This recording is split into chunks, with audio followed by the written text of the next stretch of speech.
দশমীর আগে তুমি চলে যাবো না।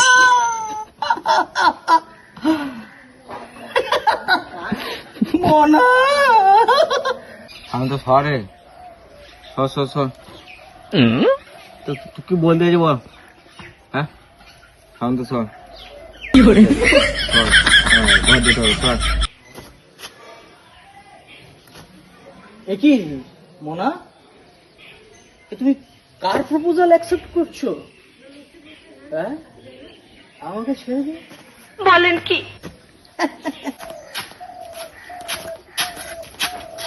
তোমার এগুলো হজম হয় না, তুমি এগুলো খাও কেন বলো দেখিন?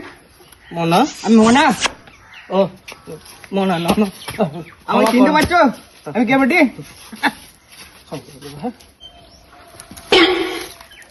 সরে আমি আজ দীঘায় চলে এসেছি। দীঘায় বন্ধুরা দেখতে পেয়েছি তো, দীঘায় তো আয় এত ছোলা দীঘায় চলে যাবে।